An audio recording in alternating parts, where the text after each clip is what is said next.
So welcome to Tour of the Chakras, the first class in the series.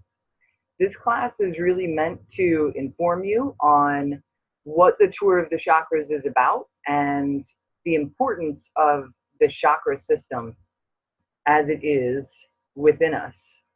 But also I'd like to share my intention is that even as we learn about each of the individual chakras throughout the weeks to come, that that we always center in the heart at the beginning of this practice and at the beginning of any meditation associated with it.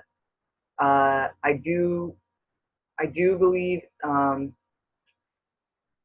that while we're looking at separate chakras, sometimes we can get in the mindset that there are pieces of us that get put under a microscope, and then we start to do this division thing where we like a chakra, or we start to think we don't like a certain chakra. And there's danger to that because it's consumption in the ego mind, right? In this idea that there are some bits and places of me that I do or don't like.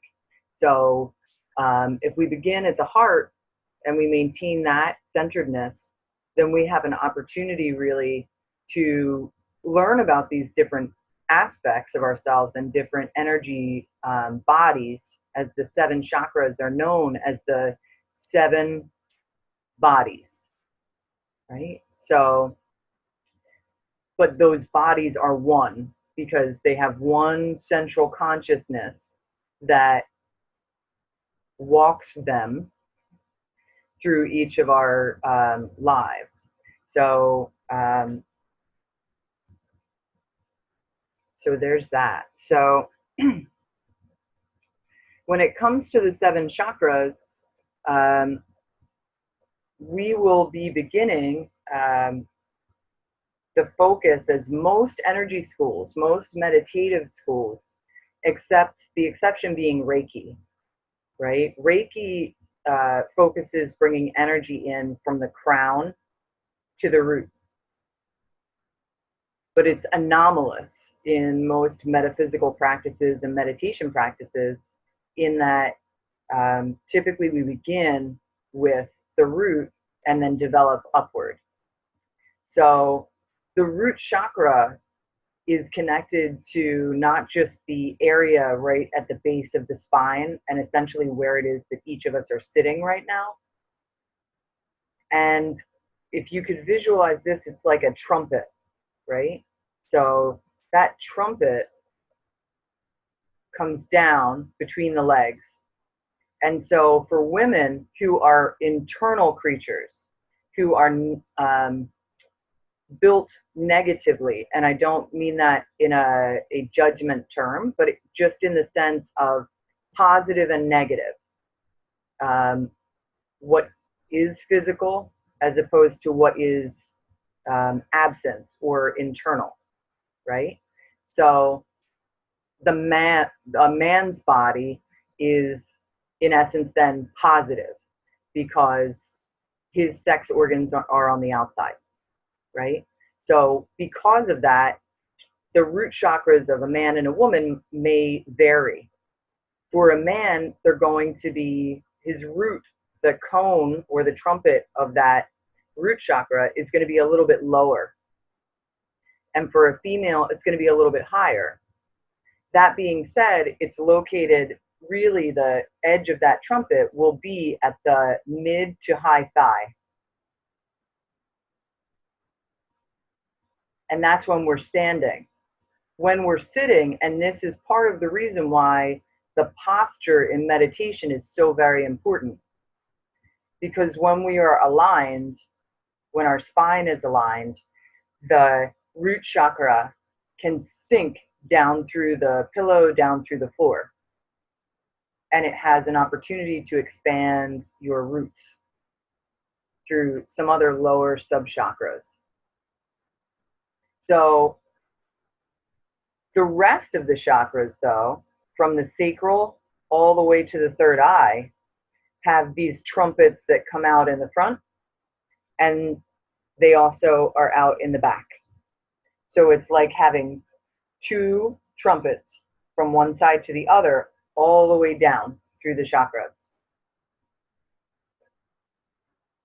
So then, what that tells us, because the only 2 chakras that have one-sided trumpets are the root and the crown. And so those 2 chakras are connected. They are where the term can be applied as below, so above. And this is a very important term. That term is used, and the alchemy of that terminology was studied by almost every king and politician for thousands of years through what is known as the Emerald Tablets, right? Which was written by Hermes or Thoth, because the translation of the name Thoth from the Egyptian paradigm in Greek means Hermes. So this is an ancient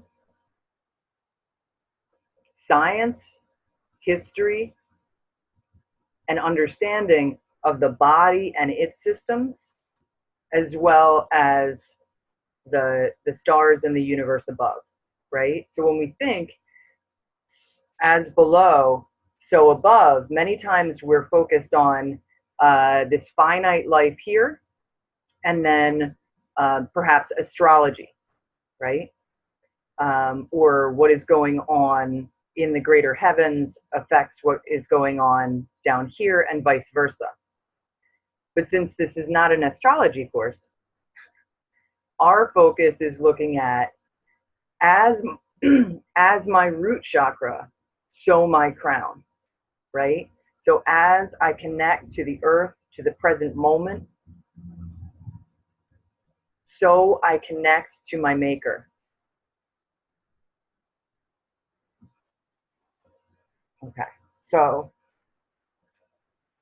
the more that a person develops the balance and harmony of the root chakra, is the greater they can develop the connectiveness of the crown chakra to that which is above, right? Which is the higher mind, the soul, and the higher power, whatever it is we are calling our higher power, which can be as simple as your conscientious alignment to your heart center, right? So next, we move up into the sacral chakra. And the sacral chakra and the root chakra have so much in common. The sacral chakra has the creative element to it.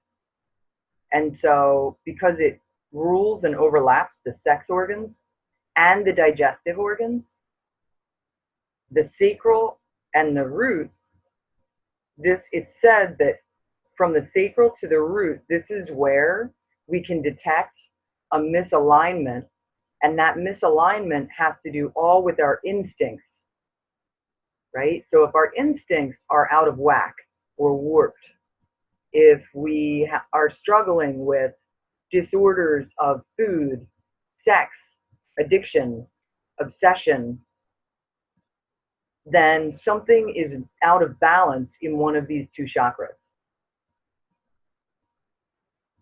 So it is both an aspect of meditation and consciousness, and actions in the present moment that can harmonize these chakras. The sacral chakra, though, is so important in the sense that when you are aligned, open, and in integrity flow within the sacral chakra, your ability to manifest the life that you wish to through appropriate action and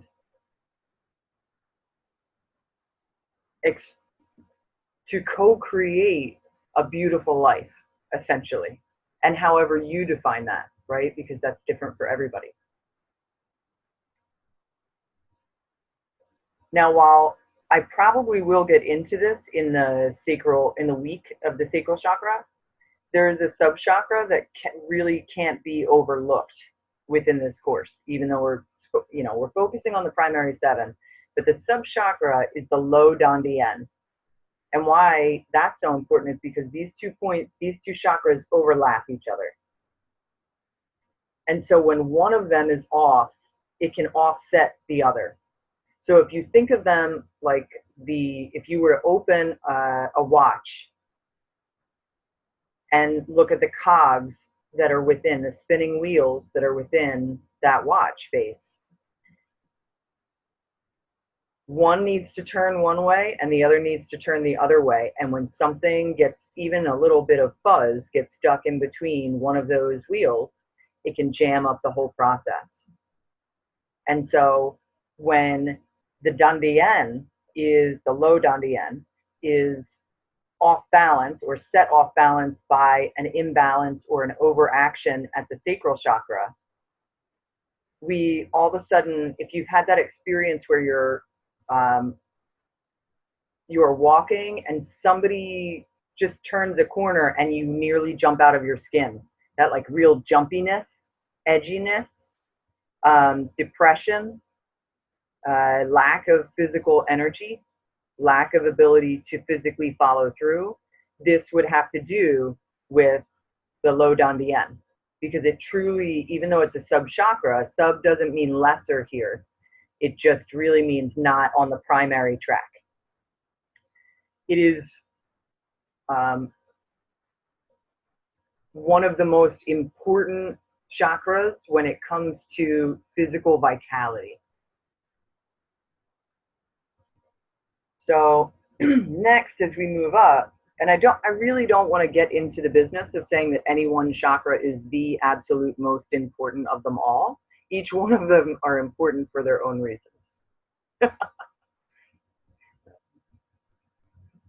I got distracted by your cat, Candace. Anyway, so the next chakra up is the solar plexus, right? And so this area is right where the ribs begin to separate. It is essentially that wide at the base where it attaches, and it begins to come out. And so it's about 3 inches in front of the body.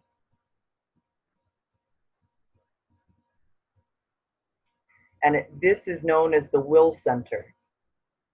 And the will center is really where your own pure will is at play.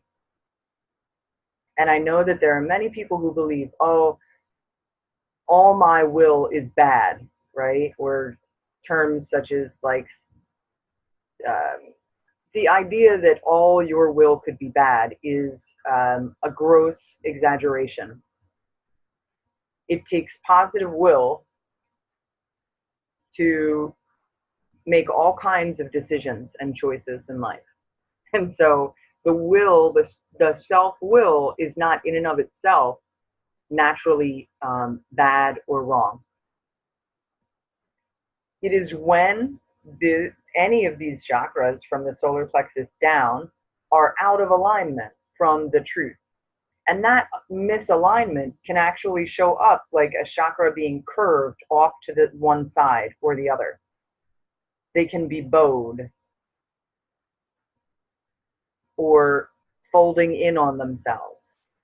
And so when they're in that misalignment energetically, it is because essentially our belief systems and our daily actions and choices are offsetting that system.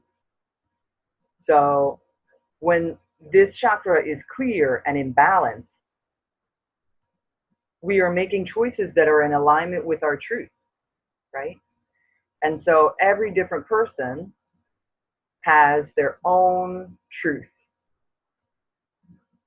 And what is good for one may not be what is good for another. But so long as they are in the practice of their own alignment, then their system remains harmonized, right? So these chakras, though, this is the solar plexus is the first that connects to the physical body in the conscious mind, right? So sometimes these lower chakras can be out of whack, and we're not exactly sure.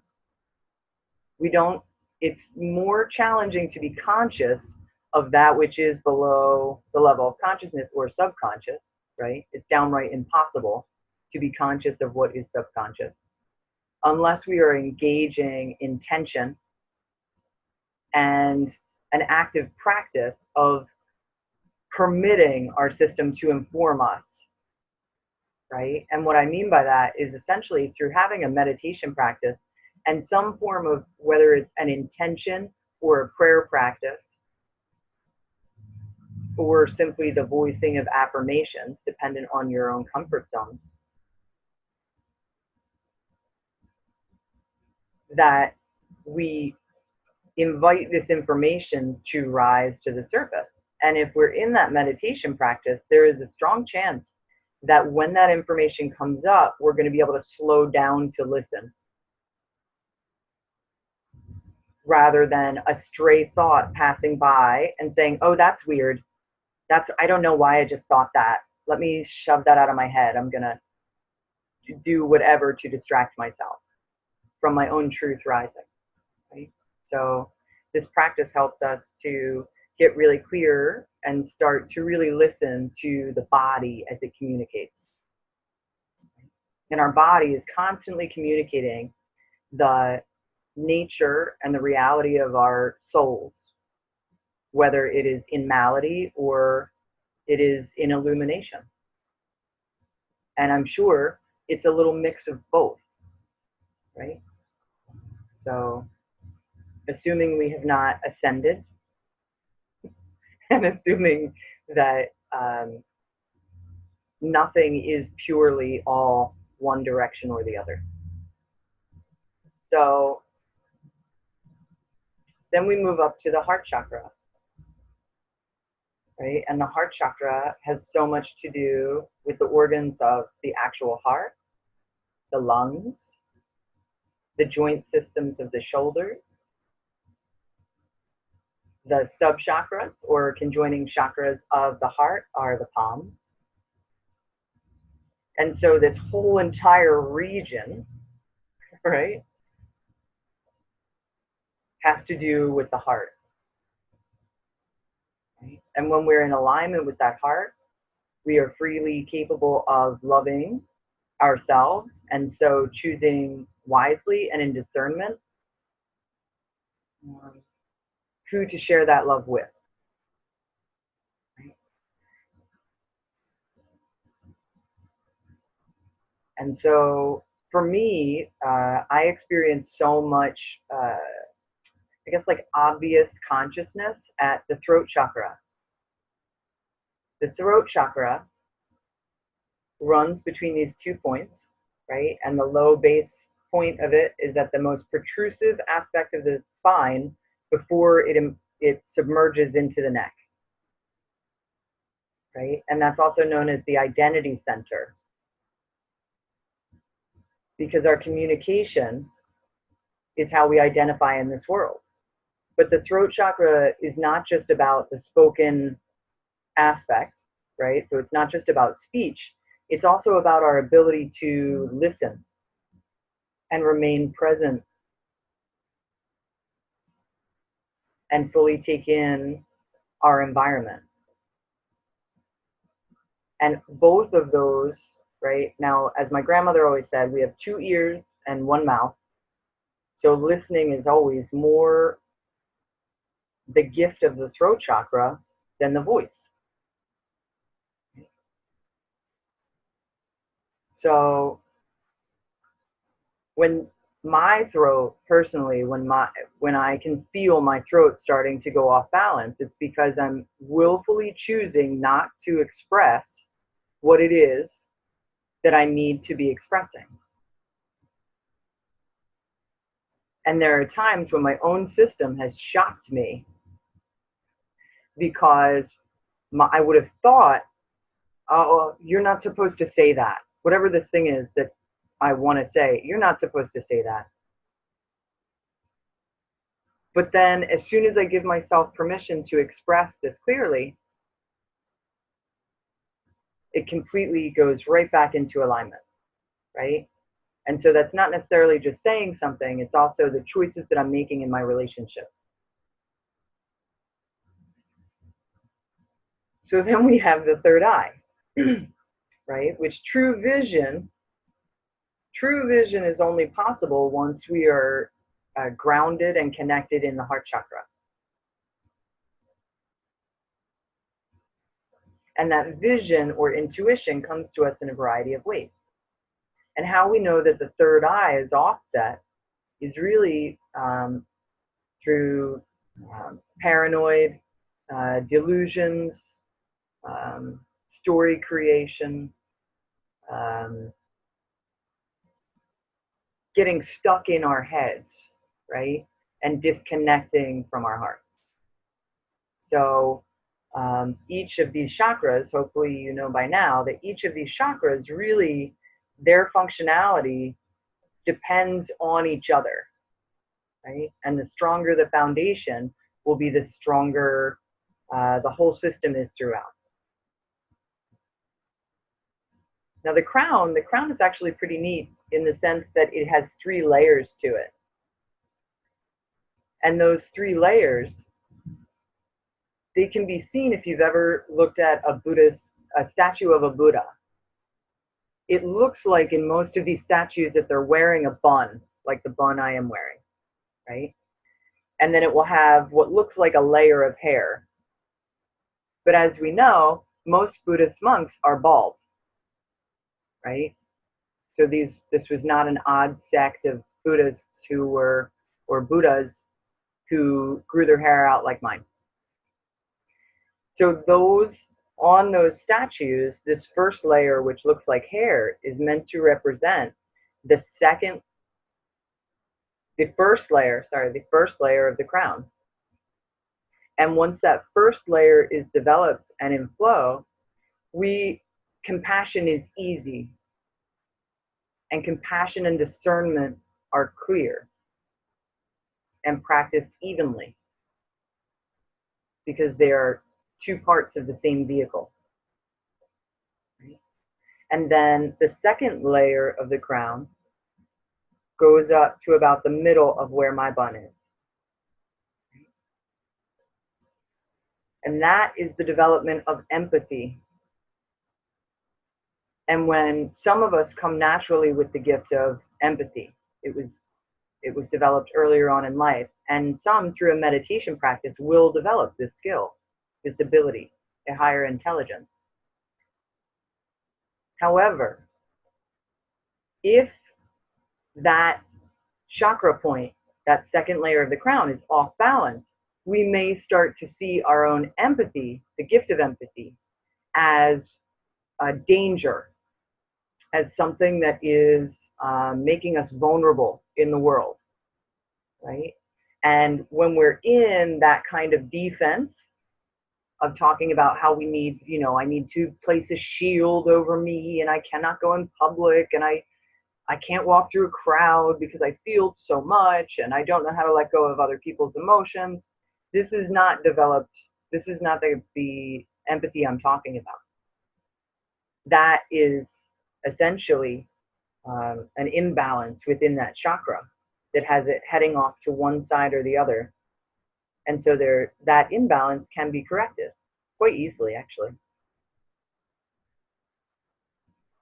And so the developed third aspect of the crown is unity and oneness, the perception and the understanding that we are all one in not just a human organism, but in the living organism that is this entire planet, this entire solar system.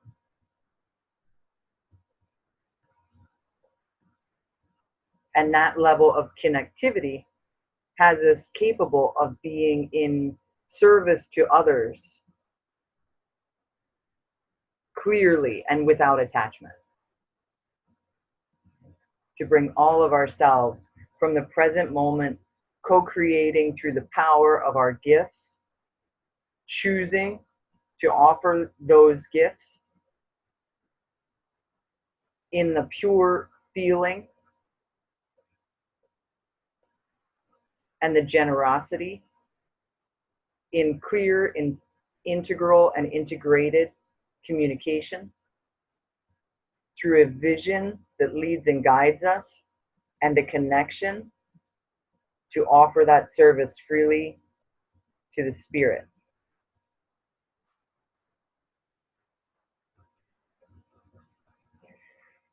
So through the weeks, because there's so much information on these, and summarizing them can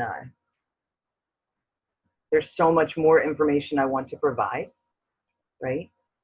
But that will arise. So I hope that gives you a basic understanding of these 7 and how they correlate, and how developing them really has the potential to make, I don't know about an easier life, because we won't be controlling our outside conditions at any point that I'm aware. But when we are fully awakened in our own condition, we have an opportunity to meet the world from a different place, and thus beginning to see, feel, experience, taste, and connect at a far different level, creating a totally different perception of that world. So I'd like to open it up to you ladies, and see if you have any questions about this before we do the alignment meditation. And I say, after those questions, maybe we take a 5-minute leg stretcher, and then we'll come back and do the meditation that is meant to really start to awaken the same way that we were awakening those palms at the beginning, and the nadis, or the energy lines that run to the edges of the fingers. The meditation that I'm going to show you will do that for the energetic system that is within, right? The central channel and the governor's channel, which both comes around this way and then affixes to the spine all the way down and through.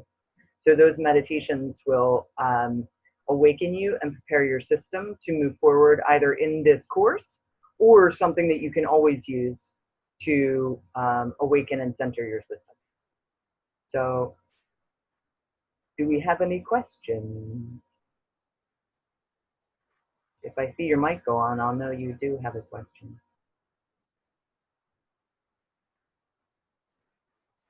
Or something to say.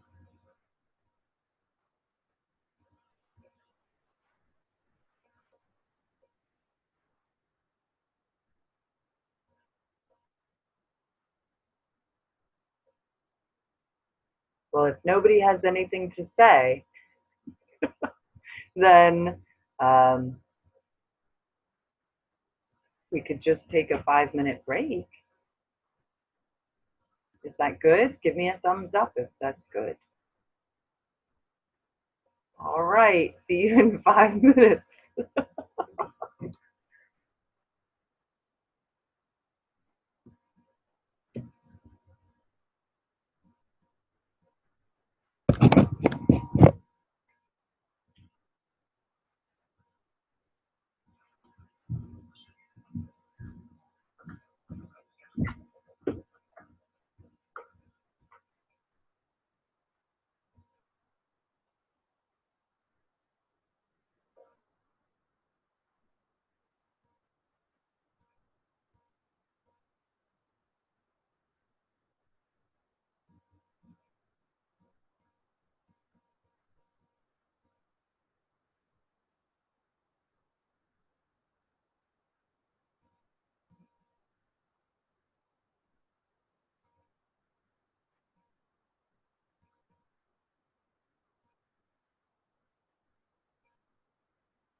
Resume record. So welcome back to part 2 of the first class of Tour of the Chakras.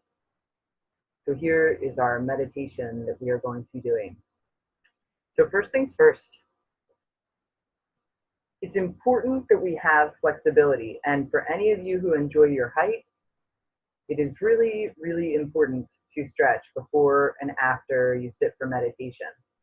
It's as important as coming up with the space where you're going to be meditating each week, right? Or each day.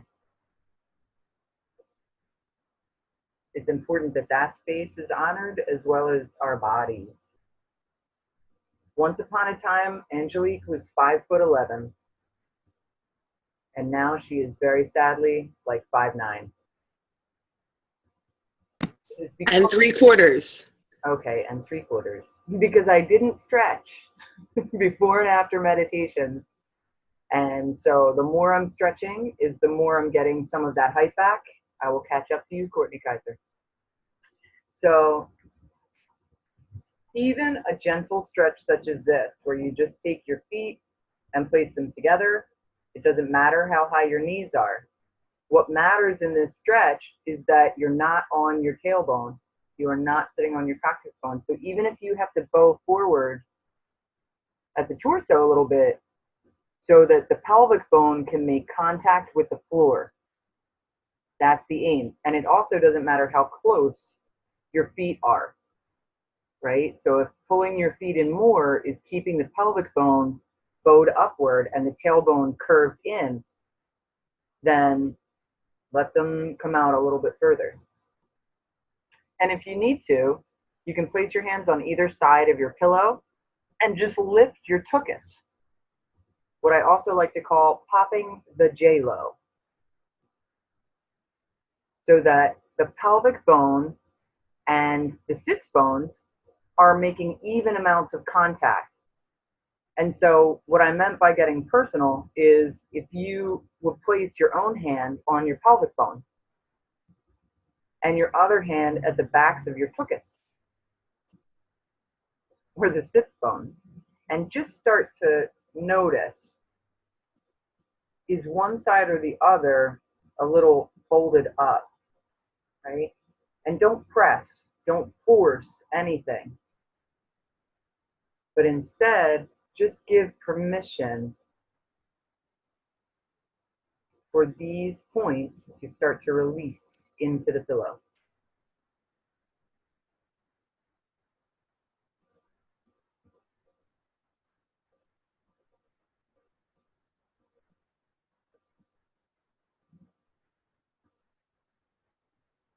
And so this is not a heavy working stretch. It's really just something just to get your thighs a little bit more flexibility before we move in.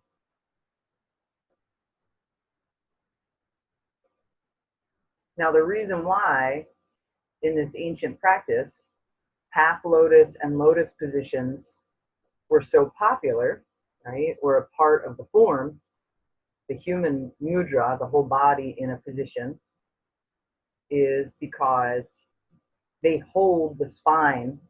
Once you're in half lotus, right, which is one leg on top of the other with the base of the foot up toward the sky,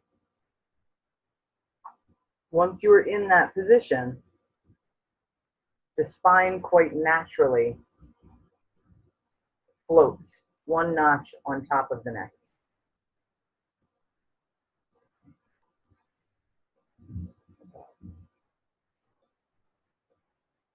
Now the next part to this is the breath that you'll be learning. So I wouldn't advise, unless you are familiar with this breath, having your eyes closed just yet. And that breath is going to come in through the left nostril. It's going to go all the way down through the system, under the belly button, and it's going to release up and out through the right nostril.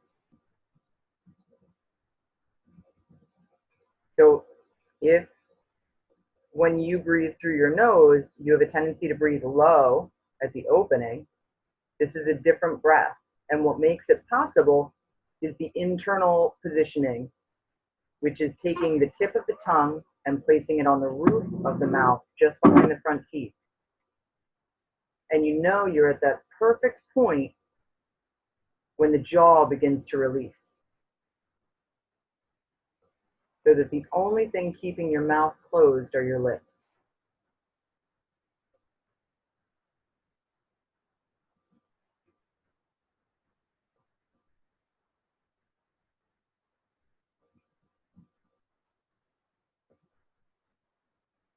And so if this is an unfamiliar breath to you, it's totally okay to use your hand and close off the opposite nostril at first.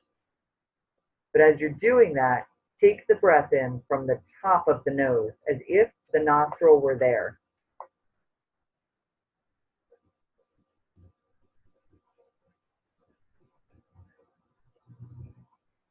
And then releasing through the right.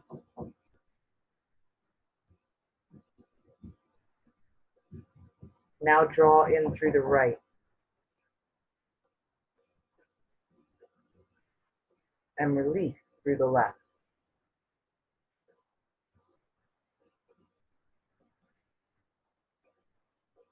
Now draw in through both.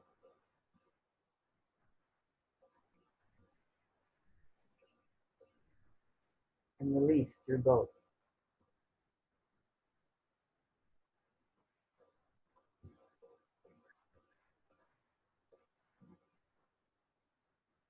If you are practicing this breath each day to start your meditation for the first 3 to 5 minutes,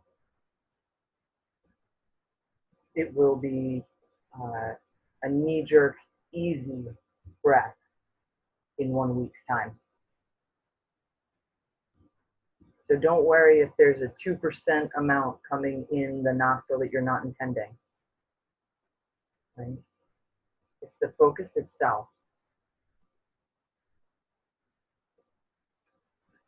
So allowing your eyes to now close and drawing in left.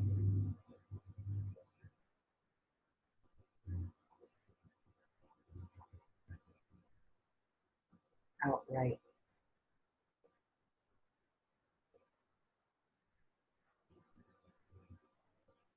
In right.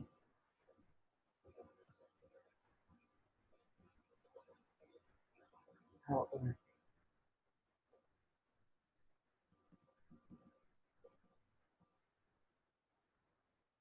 In both. Out both.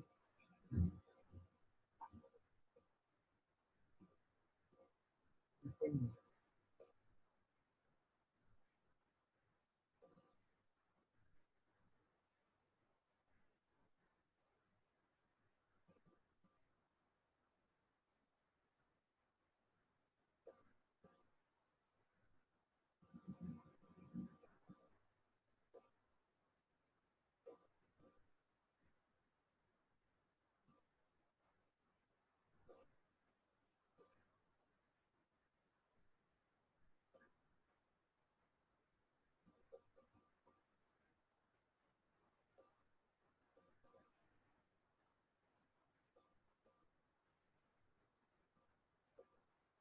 As you're drawing in this breath,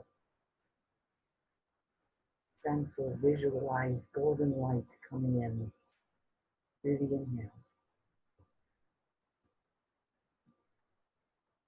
Lighting up the soft and subtle bodies within the physical body.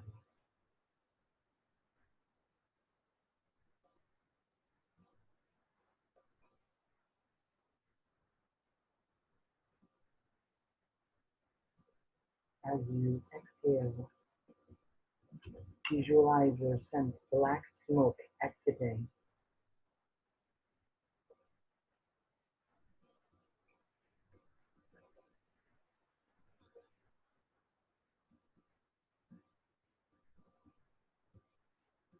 Carrying out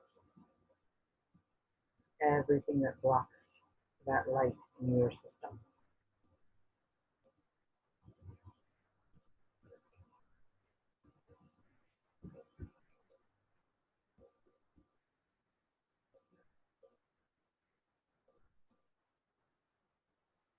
every time your mind wanders, return to the breath.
haven't already, add and breath and continue in the meditation.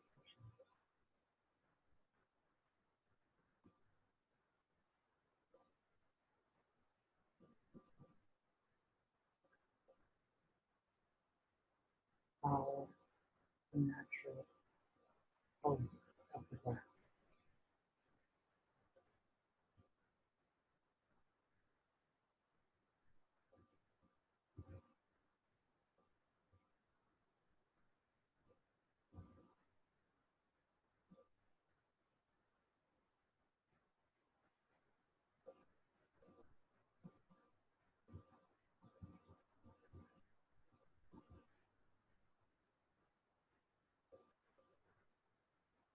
There are areas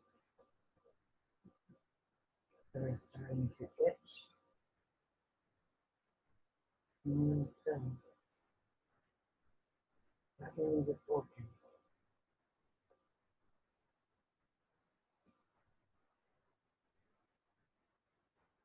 Any part of your body is distracting you. Go into one fold of the alternative nostril breath. Focused on that area, releasing black smoke, blockage from that point.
In the last few moments of the meditation,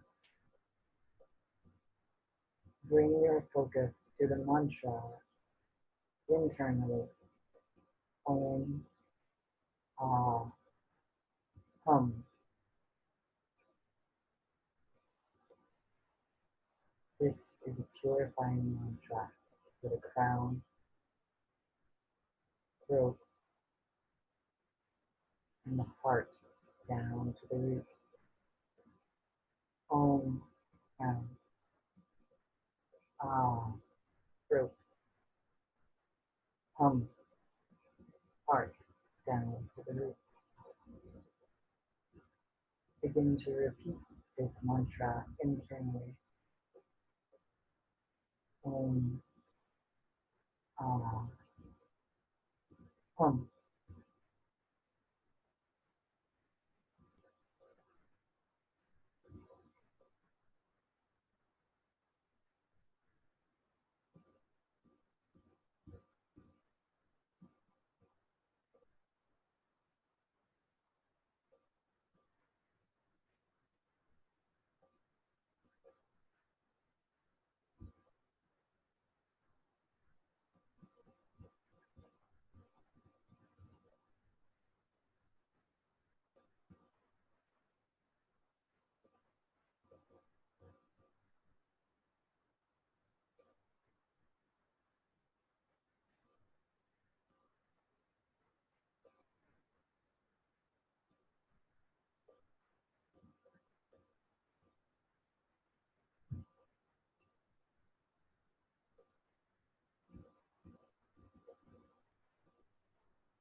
drawing in a really deep breath and letting everything out on the exhale.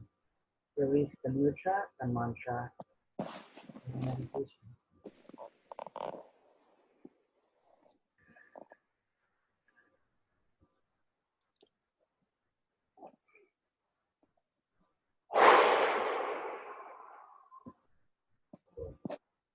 Ooh.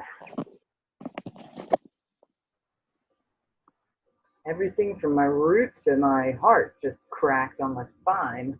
Oh, so good. So, I'm going to pause the recording and ask you guys what came up.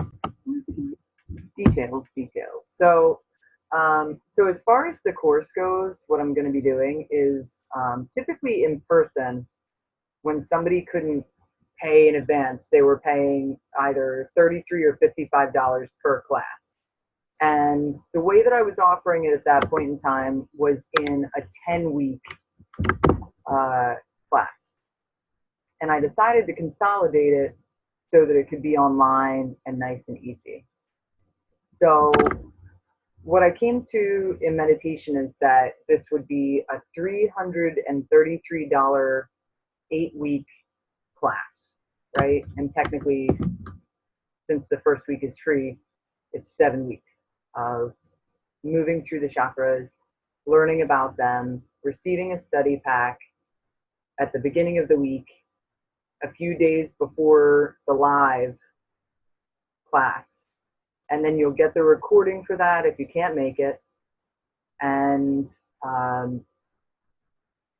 what else? And then we'll also have the added feature of a Facebook page, a private Facebook page where you can ask the questions that you need to, talk about what's coming up for you in a community where people are going through all the same thing. So what I would offer any of you fine folks is that if you wish to take advantage of it, you can have, from just plugging in tonight, $33, so 10% off of the course. And you would be more than welcome to pay in like installments if that financially fits your needs. So you could do $150 to secure the class, and then $150 about 28 days from today. So that is what it is. Does anybody have any questions about that? I do. So it is, because you were saying something about once a week versus once a month. So it is once a week would be the live classes. Yes. Okay. And then if you want to move at your own pace or you can't meet up with us, then you'll have those recordings. You can go through them on your own, and you'll still be able to plug into the Facebook group to ask questions, right? I was told that I should come up with an additional possibility. So if somebody wants online additional, like, or one-on-one tutorials throughout the weeks, then that would be offered at $444. And through watching this class, you would have $44 off, right? So those are additional options. I'm not so organized on this whole marketing bit. The only thing I didn't really want to do is I don't like charging people for not having money. I think that's a horrible feature in our society. So I'm not going to like add some weird pricing to if you break it into 2 charges, right? But so it'll be weekly, but then you yourself, once the live courses are done, you can stretch it out however you want because you'll still have all the materials. Okay. Right? So you could do the root for a full month if you wanted to. And then each of the chakras for that time. So that's kind of the option where it can be self-paced because it'll be recorded and you'll have the paperwork that goes with it. I answered that question and 3 more. Are there any other questions?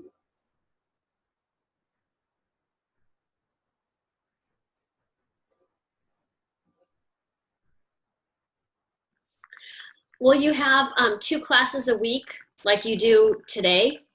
Or are you just going to decide on one day time?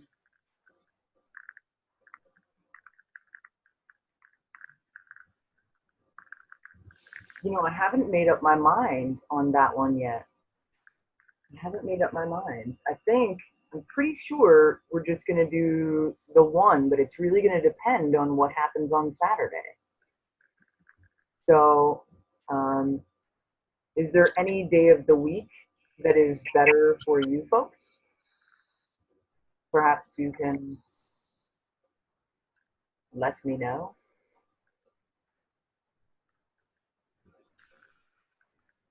Candace, is there a better day of the week for you? Saturday might be a little bit easier, but we'll see how it goes. Yeah. Yeah. I'll probably listen in Saturday too, just because I missed part of today. Yeah. That works. Yeah. Okay. All right.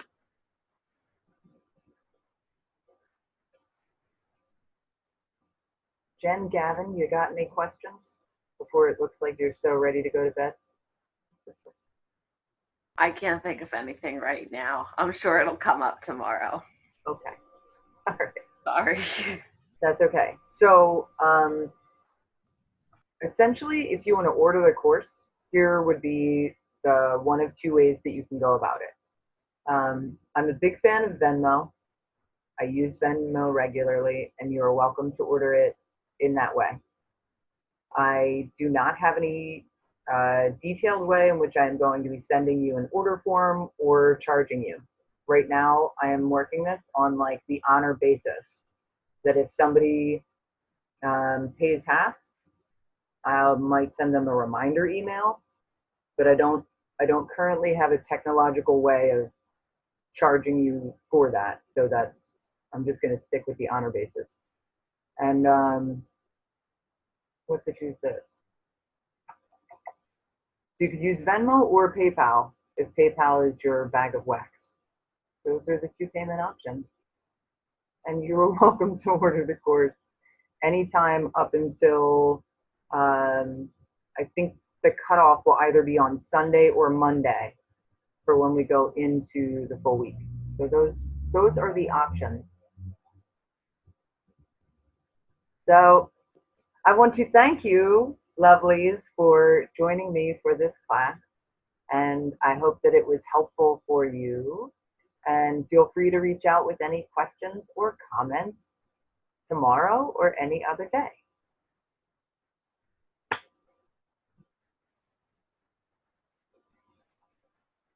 Good night.